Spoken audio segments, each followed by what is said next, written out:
Hi, Scott. This was a fascinating conversation, wasn't it? It really was.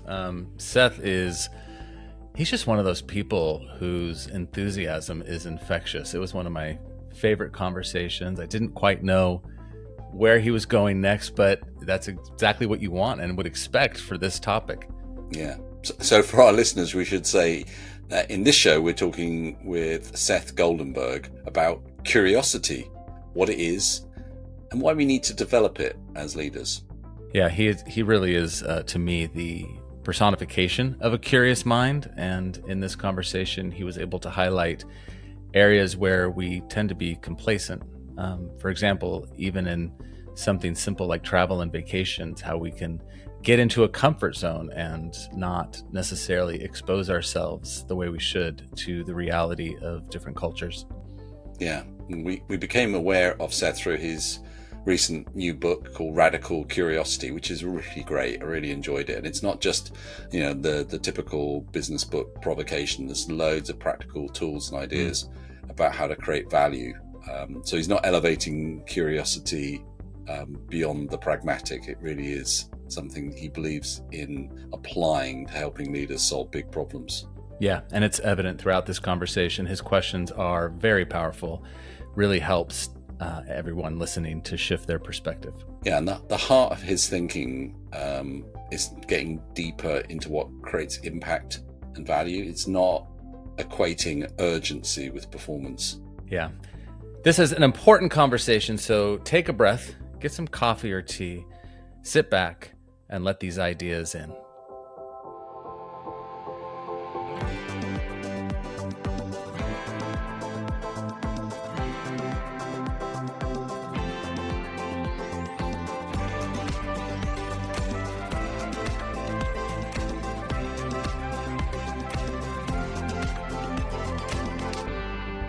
Hey friends, welcome back to the Evolving Leader Podcast, the show born from the belief that we need deeper, more accountable, and more human leadership to confront the world's biggest challenges. I'm Scott Allender. And I'm John Gomes. How are you feeling on this Friday, Mr. Gomes? I'm really looking forward to the weekend. I'm depleted. I've done a lot of stuff this week that's required long hours, and I am traveling over to see you, actually. I know. This weekend, and so I'm really looking forward to that. But I need some recovery, so I'm looking forward to that. How are you feeling, Scott? Get your energy up. I expect a full, Oh, you will get it all. Don't worry.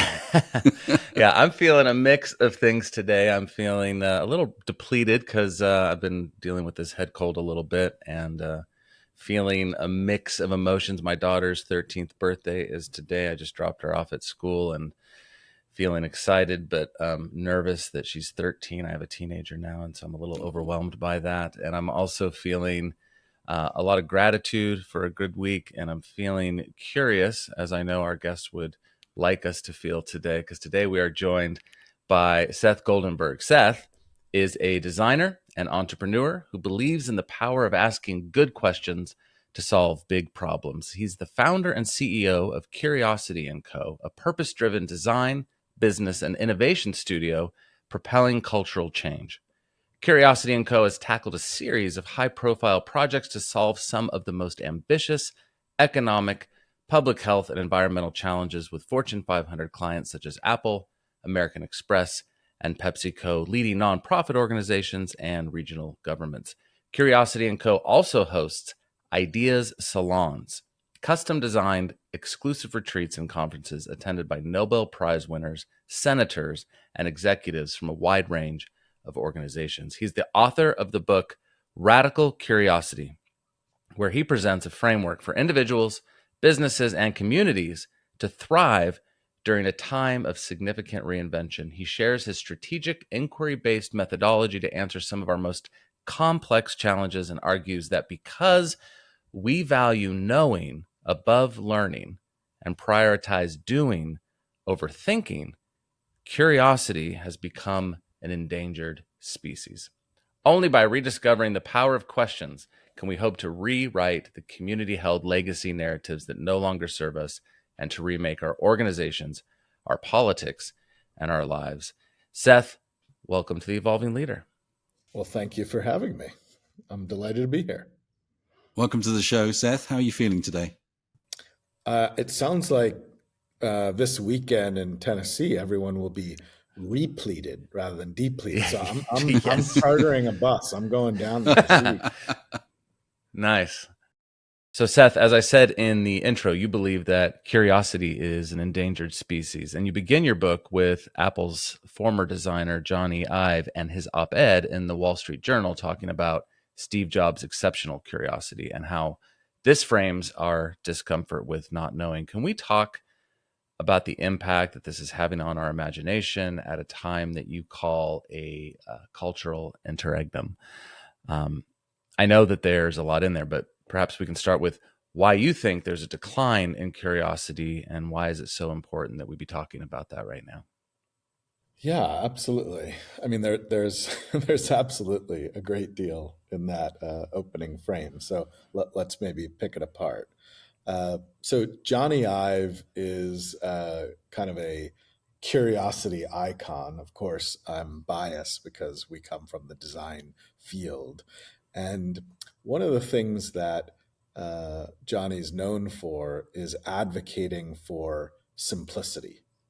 Hmm. And that sounds simple, but imagine creating something that fits in your pocket that used to be a 100-acre studio in Hollywood, right? It's Hmm. wildly complex.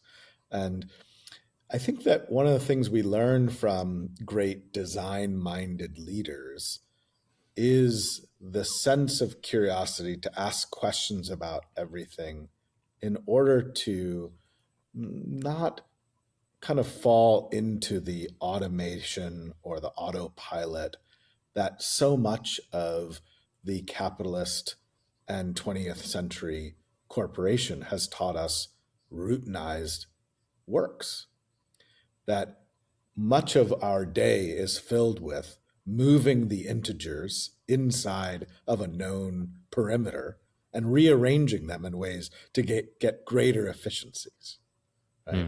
We've become business leaders entirely evaluated on the management of the known, right? I mean, think about it. How many, for every CEO, there's 10,000 middle managers.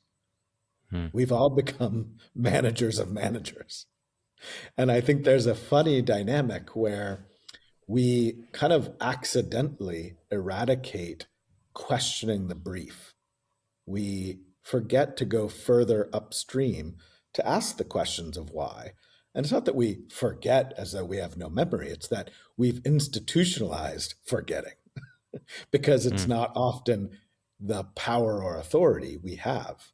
And so we become extraordinarily good at operating existing integers rather than questioning the entirety of the frame. And Johnny is an incredible example of this, right? In design and creative spaces, when we're makers and inventors and kind of future producers, we just wake up every morning saying, but what if? Right? What if there were no rules? What if gravity didn't exist? And when you do that, it tends to be that there's uh, refuting the constraints allows you to question if there were ever constraints to begin with. And it's actually a space where some of the greatest invented value resides. Hmm. So before we get into all the ideas in this brilliant book, what you've just said to the typical corporate leader will infuriate them. That's good. That means they're listening. Yeah, but can you tell us a little bit? Because at one level, there's nothing you could argue about that is not true. But at the same time, they will have an immediate rationalized response to why that is not something they listen to. Can you just tell us a little bit about how you get past that initial resistance to Can what you're you help saying? me zero in on that you think the Well, greatest that friction will be? is, like the fundamental assumptions that limit or delineate the status quo in a situation. You said, well, and we actually question those, we might find they were never really true in the first place, but we can't see it because we built this thing based on those assumptions. And those assumptions are actually what we got paid to keep in place. as a preserver of the status quo and exploiter of the value that had been created in the past and so on.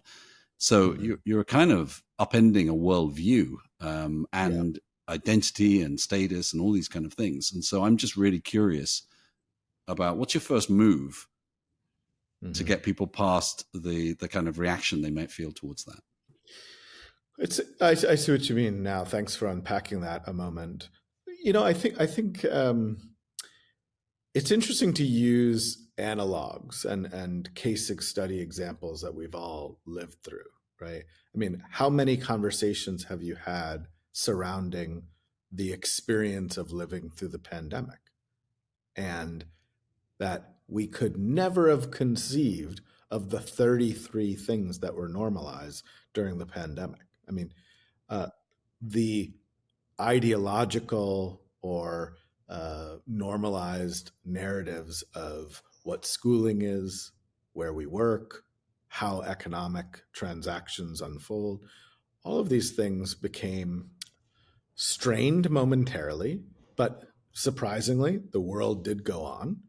And in many places, it forced an experimentation in which we thrived in different domains that we never gave ourselves the chance to try out the challenger model inside a corporation, right? Finally, we, after millions of hours of debating a work from home policy, when it was no longer a choice, turns out we had the courage to go prototype it, and it's not so terrible, right? And I think it's an easy, meta existential example, but it is an interest to your point about identity. Human beings tend to find comfort, and you opened with it, Scott, in your reframing of my one of my guiding principles, if you will. We are not comfortable not knowing. We're not comfortable with uncertainty. We're not comfortable leaping off a cliff into a domain that has not been proven out and documented with metrics and perfected for success. And yet that is often the source of where all progress comes from. And so it's this funny human nature that we put up idols and icons. Like we look at, speaking of Apple, we speak of Steve Jobs like a kind of demigod spiritual leader. But this is a person who built the model for killing an old product for the next product. I can't tell you how many Fortune 500 companies I've worked from that in the same sentence idolize Steve and then could never imagine doing any actions that they so applaud, right? So I think the pandemic is an easy example because for all of, it's in the education field, right? We talk about all the metaphors of re-engineering the train while it's going on the tracks, or changing the plane while it's in flight. And there's never the right time, there's never the right budget, there's always too much risk. But when the conditions of the field have been lightning rod charged, and we have to, turns out something good might come of it. So in this great book, you provide the reader with a really comprehensive way of thinking about how to increase their curiosity. Can you set out the underlying framework for your methodology? Well, I think there's two types of maybe curiosity that I wind up engaging with. There's just in a very pragmatic, individual scale, things that we can do in our day-to-day lives that at least get us more familiar, even with the prior conversation, more familiar, more comfortable with not knowing, or literally physical experiences such as the classic history of walks and walkabouts as spaces for literally biologically and ergonomically getting into a discomfort in order to find comfort. But I think at a more meta business and society level, you, Scott, opened with the cultural interregnum that you referenced. I appreciate your courage in pronouncing interregnum. Well, I don't think I did it well, but I gave it a go. It was great. I was singing your praise, brother. Interregnum typically, so the way I've thought of it is interregnum is historically a kind of government terminology that represents the transition between states or leaders or parties, right? From one era to the next era of leadership, but it's almost like an institutional kind of concept in government. But cultural interregnum might imagine that not a person or a political party is in power, but that certain values are in power, and that I believe that we are in a transition state between eras of values, that our values are transitioning. Right. And so there's a kind of diagram in the book. What we describe is the descending power of what I call legacy narratives. Legacy narratives are the stories we tell ourselves, the values that were embedded in society historically that are no longer relevant or no longer flourishing or offering the equitable opportunity that we maybe originally envision them to be, we as in society at century scale, right? And as they're descending, as those challenger narratives are descending, what is emerging is those legacy narratives are being challenged by challenger narratives, by new emerging narratives. And I think we're living in a time where they're kind of crisscrossing almost at the same time. And what we're experiencing sometimes, we read in the news about a situation or an event.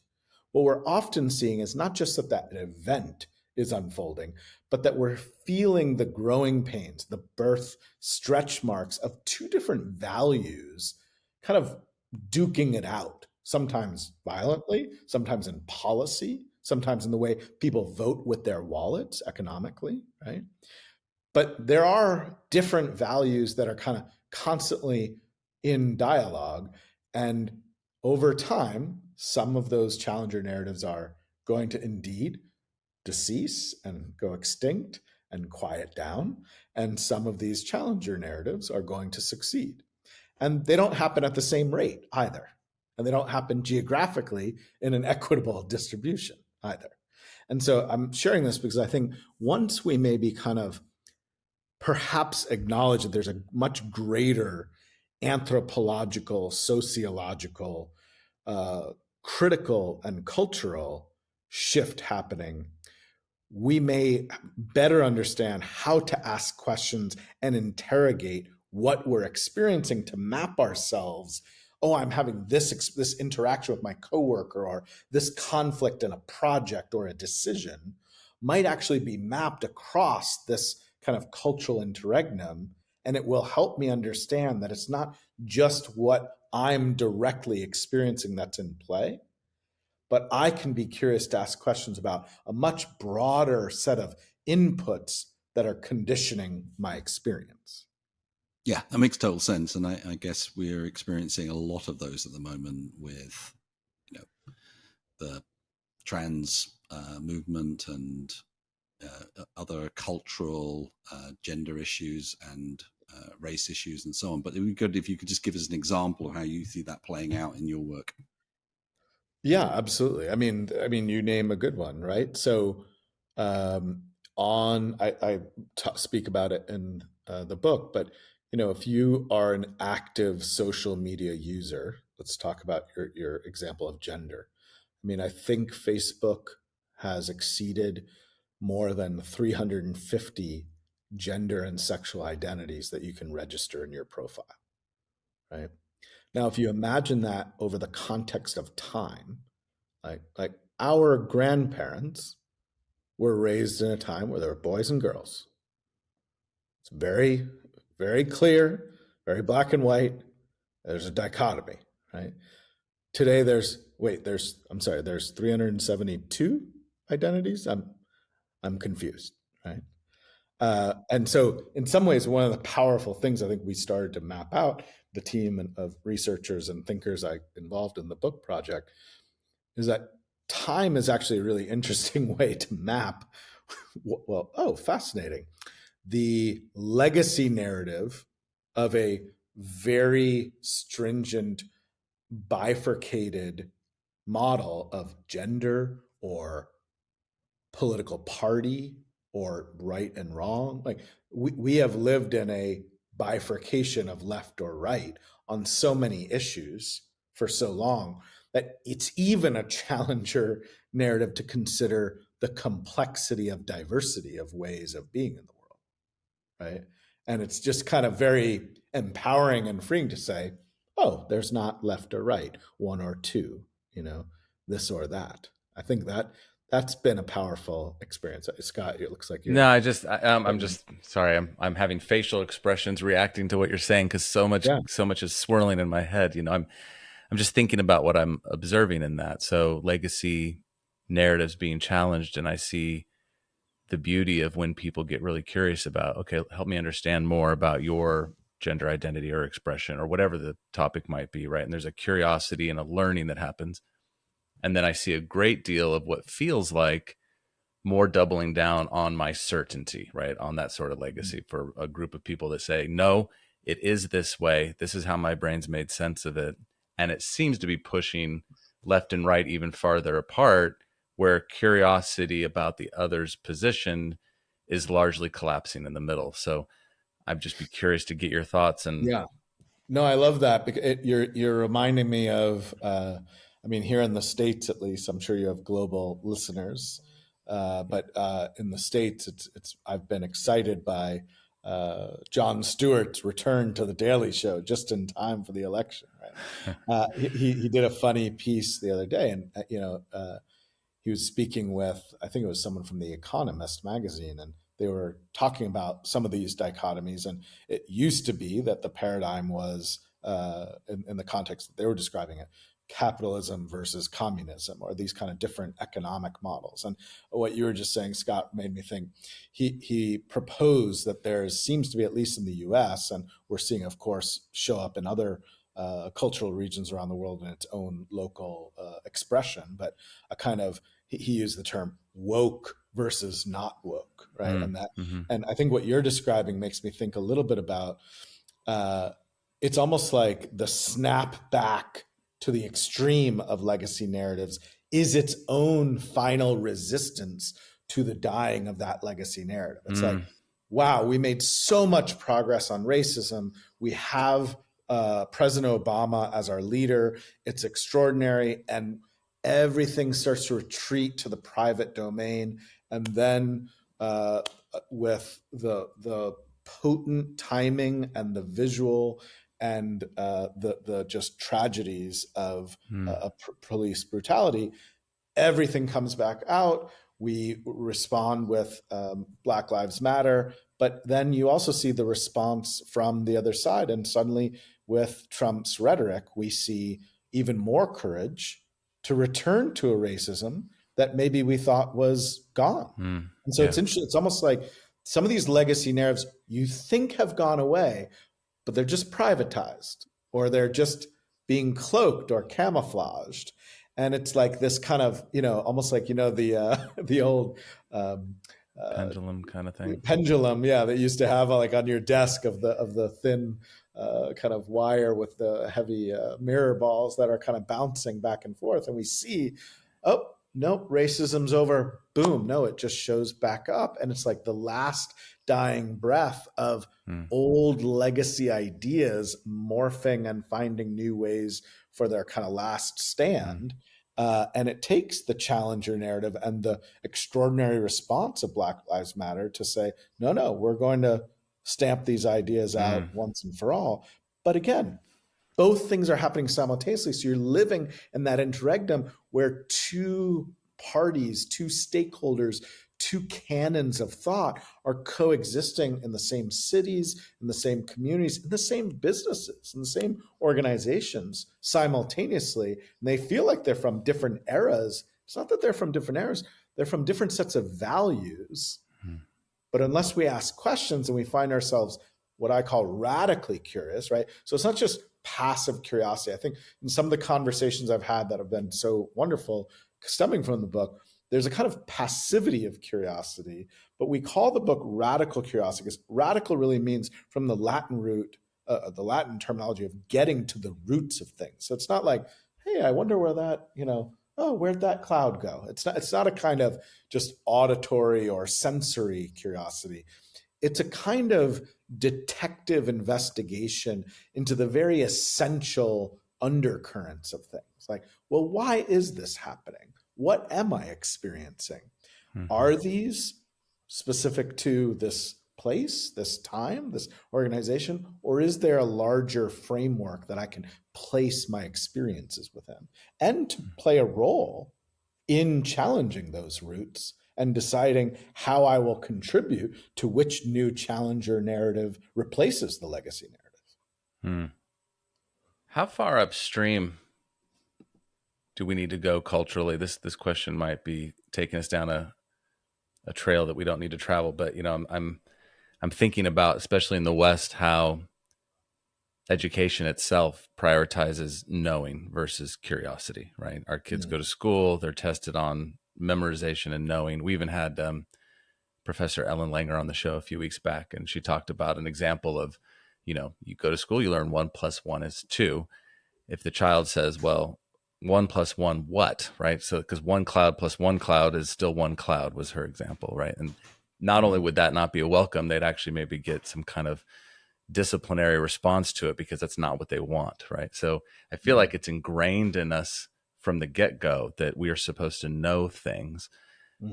How do we, this is so big, how do we begin to think about it? How far upstream do we need to travel, or can we travel? Yeah.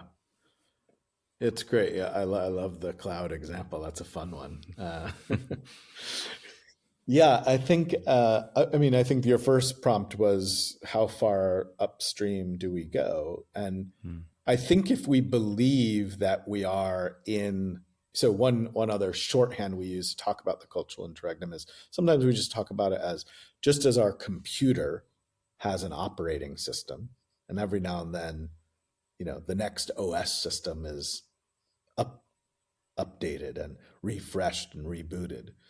I believe that society has a kind of values operating system reboot, right? So so another way to talk about the cultural interregnum is to say, well, we're experiencing from Safari to Yosemite reboot right now. It just takes a minute. You know what I mean? And I think if we believe that we're in that transition, and it's not that this transition is perhaps, and we could talk about that as well, but any different than any other reboot, but a reboot doesn't happen all the time.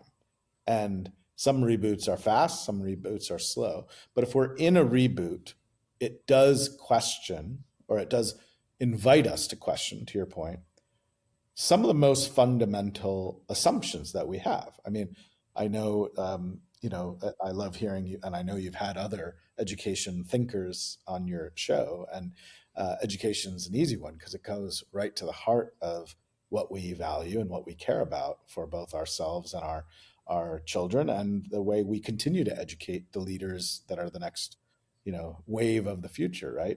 But imagine an education system that, I always think about this in this light. If you ask anyone, at least in the U.S., I'm sure it's perfect for you, John, in the UK. I'm sure it's perfect in London. So I won't comment. I'm sure it's perfect.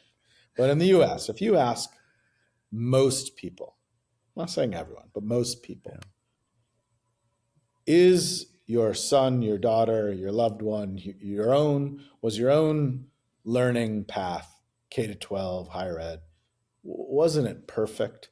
Oh my God. They'll pin you against the wall and tell you all the things that went wrong, what they would have done differently. Oh, I have so many. It gets right to the passion of people, right? So imagine if the vast majority of all of us not only have a problem that we'd like to fix, I might even say, most people say, it's broken, it's a failure. I mean, we go right to the extremes, right? So imagine, could it be simultaneously true that a nation that believes that its education system is broken also will throw you into jail for not attending? Right? Welcome to truancy. Welcome to butts and seats. I mean, So what happens is we have these like systems implanted on top of systems. And it's a kind of paradoxical conundrum we've constructed for ourselves. And so when you say how far upstream, I mean, I don't know. Should we gut check the many paradoxes of the values that are in conflict with how we construct a thriving society, right? Yeah. Right. I've had to reframe parts of my education as post-traumatic growth. So London's not perfect yet. No, it's not. There's still time. Yeah. So I know you were, kind of starting to flirt with the theme of education, but maybe this is just like a amuse bouche to get into what you're inviting, Scott, which is just, are we ready and willing to throw so many core assumptions into this conversation? Right? It's like, I am not interested in incrementalism in any fashion, nor am I interested in manicuring a tactical evolutionary growth update. I mean, even it's interesting, right? I mean, just because I'm looking at, I don't know if this will be visual or not, but just seeing you, the evolving leader. Like, do we believe that businesses, organizations, communities need leaders that are evolving? Or do we need a kind of urgency to, like, do we need the interventionist leader? I mean, look, obviously, as you said earlier, John, it's, I have a little bit, you're like, remember, there are people who would not believe what you're saying. You were saying earlier, it's like there's a lot of questioning of tradition and the core identity. But I think if we begin to gift ourselves the space to ask these more radically curious questions, we've designed ourselves into quite a twist, into a complexity and a conundrum that is self-designed. This is what I mean about, sure, there are some sciences that are fairly consistent, like gravity does exist, but most of our lives and the biggest frictions that we navigate are self-designed by us. We can, some group of our evolving leaders in some part of time got together and agreed to install these designs. We can also get together and agree to deinstall them and upgrade the system. Well, this is front and center for us, in terms of the agenda for the show. And so, we, are trying to set out a very diverse range of progressive ideas, disruptive ideas, ideas that might be unpalatable to quite a lot of people listening to them for the first time. So absolutely, we're not looking at incremental, but we're also trying to meet people where they're at, and help them to be able to absorb new thinking in a way that makes sense to them. And I'm particularly interested in the kind of conformity aspect of organizations, in that there's people surround themselves with people like them. They hire people like them, even if they say they're diverse. The diversity is marginal. And you talk about the greater exposure to diverse experiences and how people will benefit from people and cultures that are really unlike them, that don't just reinforce your existing biases and prejudices and ways of thinking. So can we unpack that in terms of how do you go about doing that in your everyday life that isn't just an exercise, and how do you also deal with the feelings of vulnerability when you're with people who are not like you and you just don't know how to engage with them? Yeah, no, I appreciate that trajectory. I mean, I think this came out of a kind of research fact that we found in the US about how few Americans truly travel abroad. And then when they travel, are they selecting countries or cultures or contexts that are familiar versus less familiar, in all that means: religious, spiritual, food, race, all the things, right?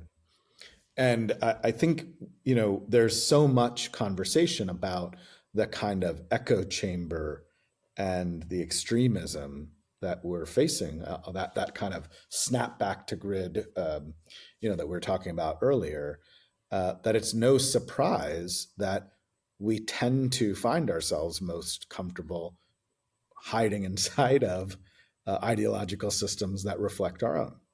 And so I love your question, because it says, it's almost as though, well, we presuppose that what I call extending your radius of exposure, quite literally and metaphorically, that you would physically enter a domain that you have not been, but also emotionally, socially, culturally, and you can do that even in your own city. You don't have to travel halfway across the planet to do that. And I like what you're teasing out, that it doesn't have to be a spectacle.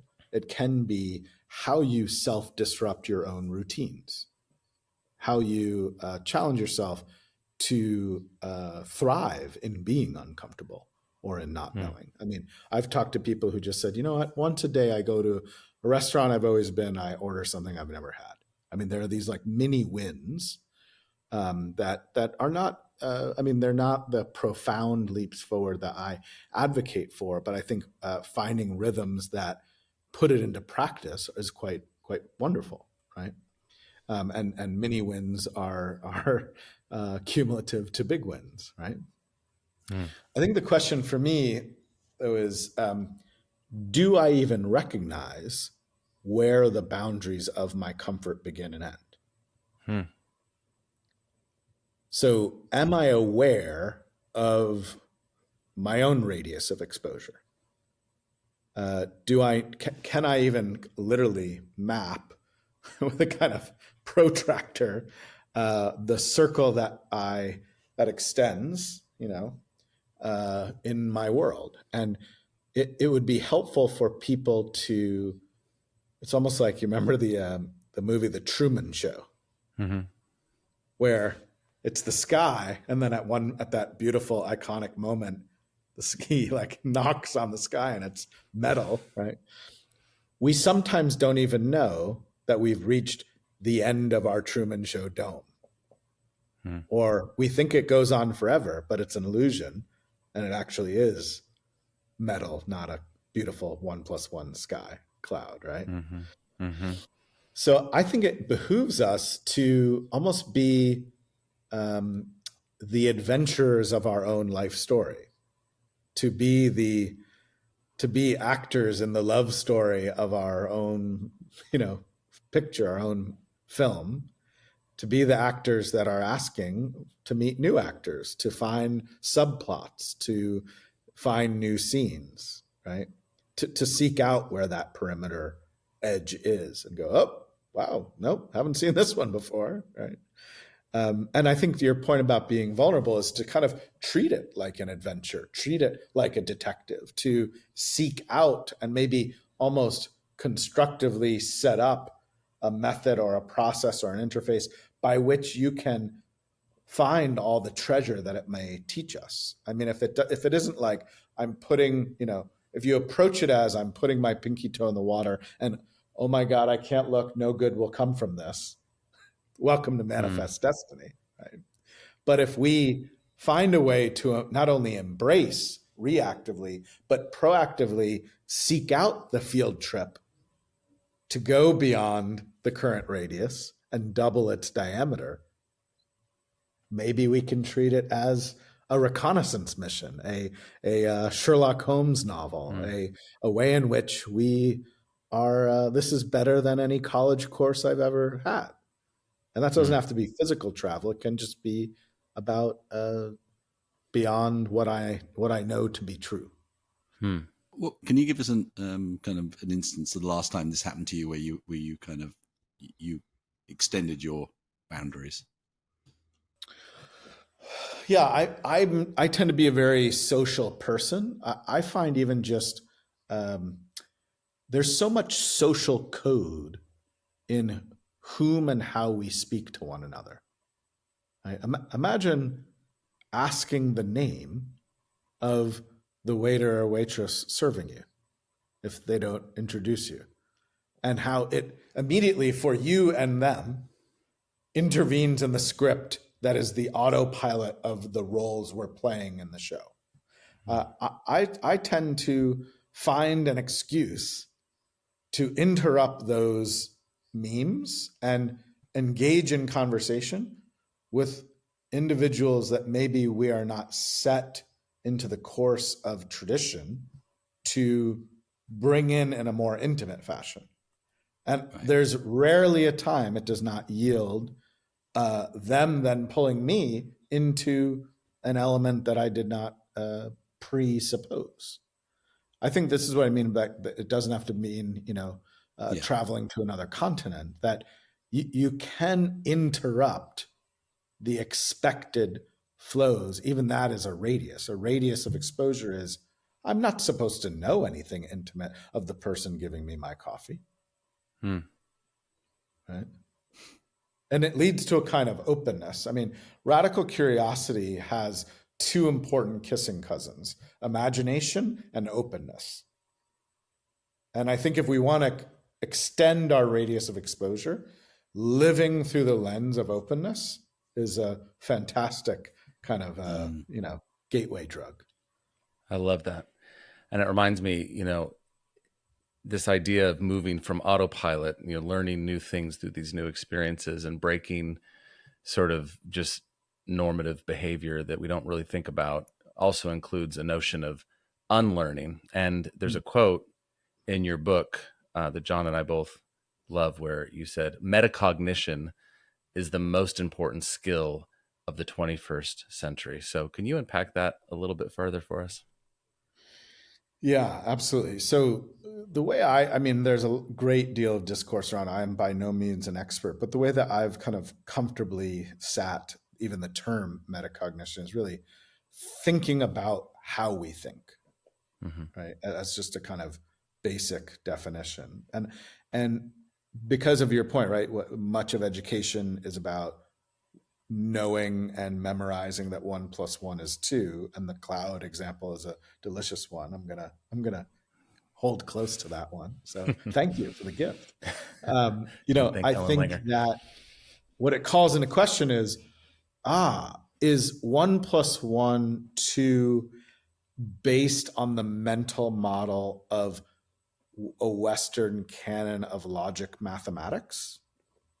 Is 1 + 1 = 2? Does that hold up in regenerative ecologies in which exponential combinations are yielded? Well, the question is, by what way of thinking are we pushing the noun that we think facts are objects that are just nouns we move around, but the way we think about those objects are verbs?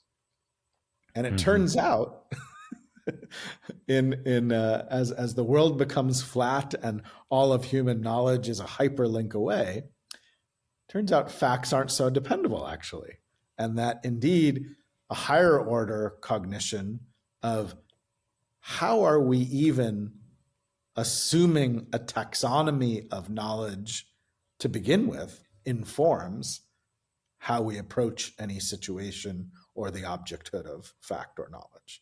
So for me, metacognition is this like wonderful renaissance in which people, especially leaders in businesses and organizations, it very could be that the most important skill to be a leader in the 21st century is to understand that ways of thinking are not singular, but wildly diverse and complex. And your job as a leader is to conduct the orchestra of multiple kinds of thinkers, right? Cue percussion, cue brass, cue strings, that teams of teams are hundreds, if not thousands of people who are working out of fundamentally different mental models. And so your job as a leader of human beings is actually to understand the metacognition of the communities that you're interacting with, internally or externally to your organization. Gosh, that's so good. You just gave us a good pull quote for promoting the show, for sure. That's getting written out. Yeah, we are very interested in metacognition as a topic. I can imagine. Have you have you all in your conversations found a particular aha that has really stuck with you in that domain? Well, quite a few, in fact. Yeah. I mean, one was we had Steve Fleming, who runs one of the world's leading metacognition labs in London, and he had done some research looking at polarization and the correlation between metacognition and polarization. And there's kind of two things that tease out this very quickly. Is one is that metacognition is independent of intelligence. Uh-huh. And the second was that people who are highly intelligent and have low metacognition, in other words, they don't know when they're wrong and when they're right, you know, they always believe they're whatever they think is right, are the most likely to confuse knowing and doing. And then the second thing was the correlation between poor metacognition and polarization, that people who sit on the spectrum of extreme beliefs, religious, political beliefs, also have very low metacognition because they're unable to update their beliefs in light of new information. They really do not have that ability to think about how they're thinking. It's interesting. I love the way you clearly know your subject, because it's very beautiful the way you're simplifying, a la Johnny Ive, right down to the core. I think this is why our studio, my core company, Curiosity & Co., when curiosity is the anchor capability, it allows us to work across any sector or industry. Right? Our knowledge is not about this is how healthcare works, so we work in healthcare. Our knowledge is a process-based knowledge for discovering and inventing new models and new values, and new value for that matter, no matter what domain. And we as a studio almost have a kind of institutional capability now that comes from traversing all those domains, right? There's the language that a financial services sector, or the language that climate science, or the language that education or retail speaks. It's not just that it's a language, it is a way of thinking. And so there are all these dialects that the more that we traverse allows for a kind of multidisciplinary portfolio of mental models. And that has served us quite well. And I imagine that as you talk about either the consultant who maybe is the nomad of different domains, or as you were sharing in your case, or your listeners who are living in any particular leadership position, I would say that one of the ways to increase metacognition is it's counterintuitive to the modernist agenda of I spent 40 years in this sector and I'm the best at it.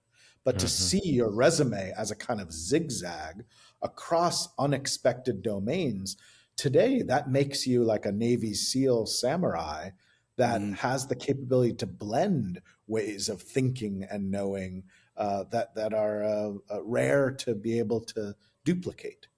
You've raised, we've had a great conversation about your ideas and the philosophy that underpins what you're talking about in your work. It'd be great just to hear, if you're happy to share, a couple of examples of the kind of things that you're helping organizations to do and find these future values that they need to embrace.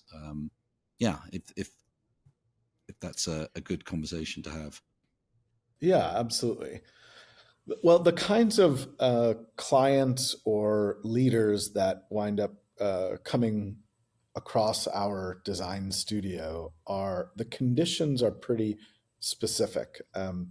They tend to be either in crisis, or the conditions for a crisis seem to be on the horizon, right? It's never just easy, good times, right?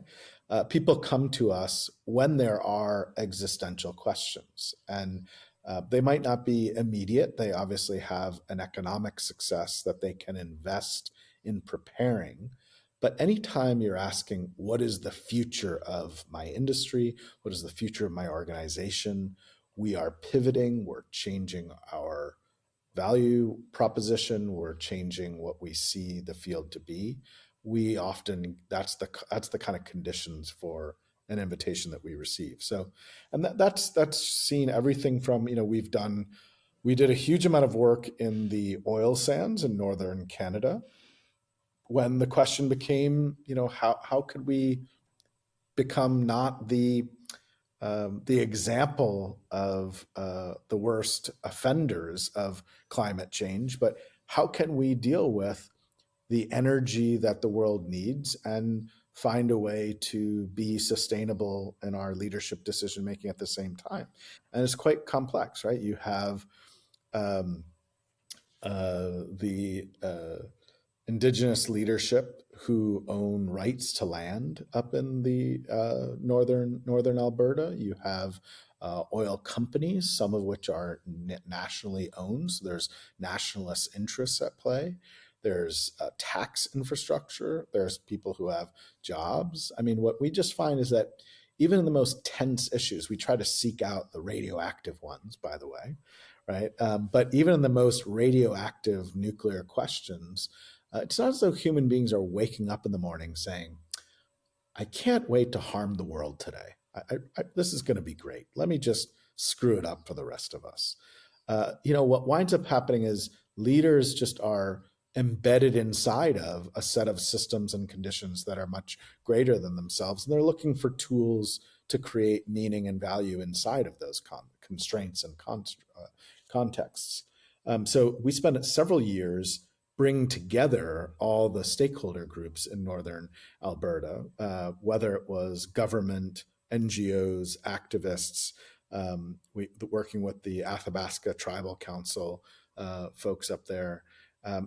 We try to create a language and an interface for a multi-stakeholder cohort that could imagine the future through the shared values and shared interests that everyone had.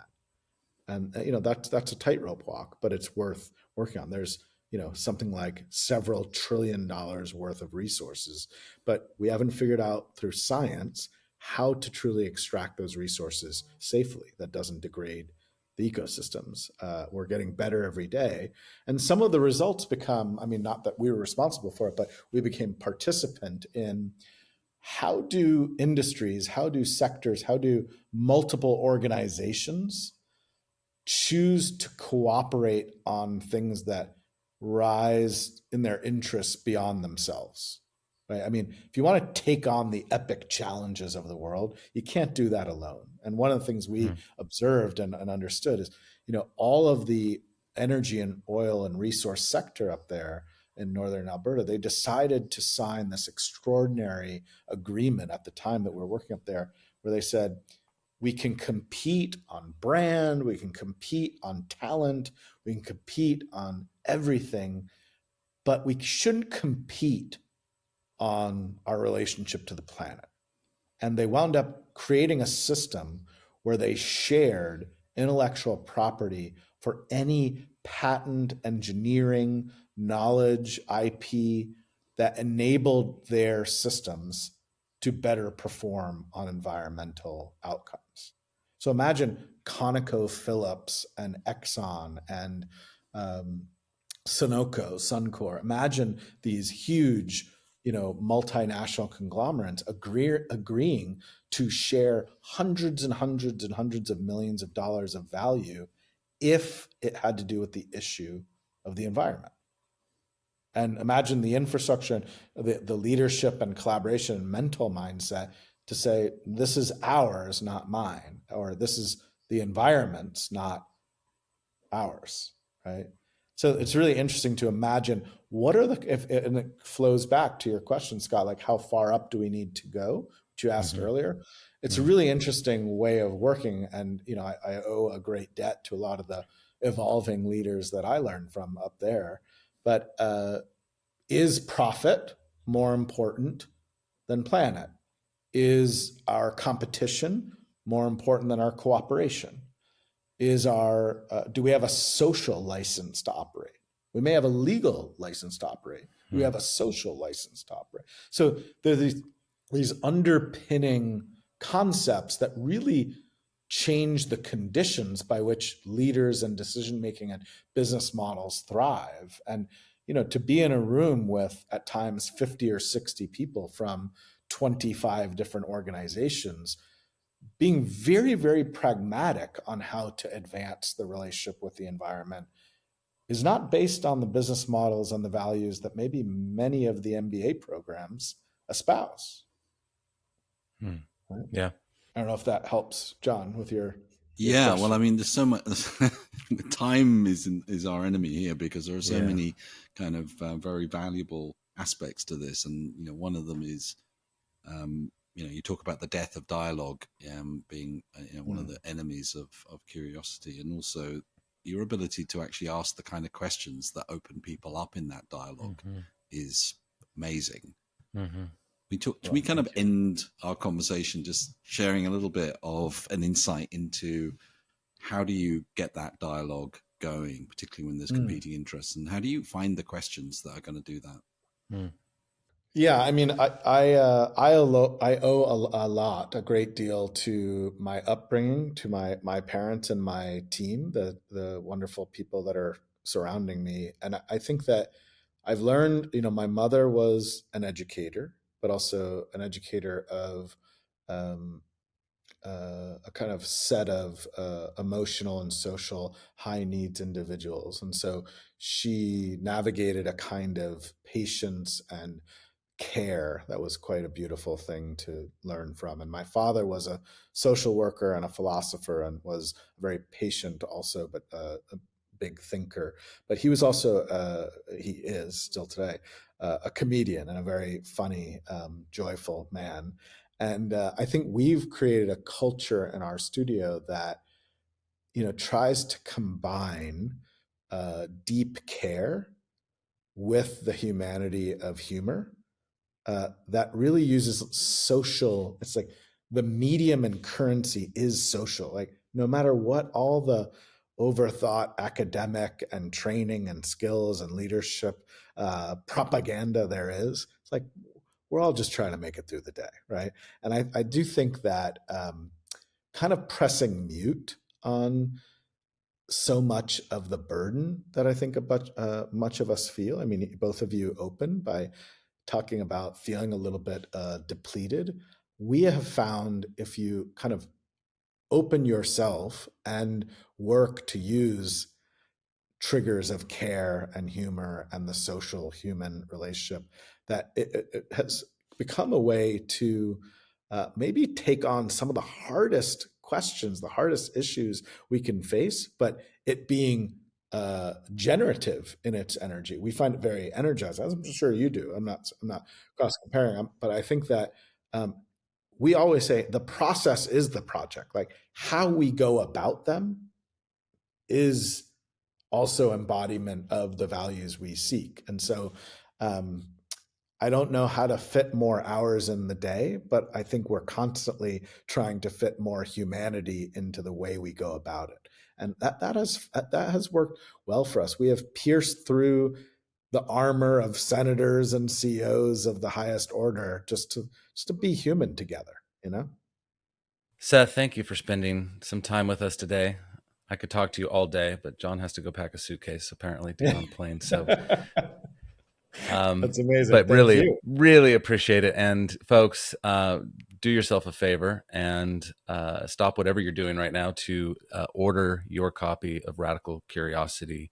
We've just scratched the surface, even with this very in-depth conversation. So you will be glad you got the book. So thank you again, Seth. And until next time, remember, the world is evolving. Are you?